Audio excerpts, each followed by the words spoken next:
ကျွန်တော်တို့လူငယ်တွေအားလုံးမှာကိုပိုင်အိမ်မက်တွေပန်းတိုင်တွေရှိကြတယ်မလား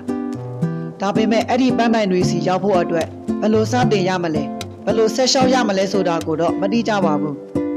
အောင်မြင်တဲ့သူတွေရဲ့ရှိုးဝက်ချဲဆိုပြီးနာမည်ကြီးနေတဲ့စာအုပ်တွေကလည်းအများကြီးပဲအမှန်တိုင်းပြောရရင်ကျွန်တော်လည်းဒီစာအုပ်တွေအကုန်လုံးကိုအချိန်ပေးပြီးအသေးစိတ်ဖတ်ဖို့အခက်အခဲရှိပါတယ်ဒါကြောင့်ကျွန်တော်ကိုယ်တိုင်အောင်မြင်မှုလမ်းကြောင်းပေါ်ကိုရှောက်လန်းဖို့ကြိုးစားနေတဲ့လူငယ်တစ်ယောက်အနေနဲ့ကျွန်တော်ဖတ်ဖြစ်တဲ့စမ်းသပ်လုပ်ကြည့်နေတဲ့စာအုပ်တွေထဲကအကောင်းဆုံးအထီးရောက်ဆုံးလက်တွေ့အကျဆုံးနည်းလမ်းတွေကိုပဲအချိန်တိုအတွင်းမှာအနစ်ချုပ်ပြီးဒီ channel ကနေပြန်လည်မျှဝေပေးသွားမှာပါကိုယ်တိုင်လေ့လာနေတဲ့သူတစ်ယောက်ဖြစ်တဲ့အတွက်အတွေ့အကြုံအရဒီအချက်ကတော့တကယ်လုံးလို့ရတယ်ဆိုတဲ့အချက်တွေကိုပဲရွေးချယ်ပြီးလွယ်လွယ်ကူကူနားလည်အောင်ရှင်းပြပေးသွားမှာပါစာဖတ်ဖို့အချိန်မပေးနိုင်တဲ့တငယ်ချင်းတွေအတွက်အချိန်ပေးပြီးဖတ်ရှုလေ့လာပေးသွားမှာပါ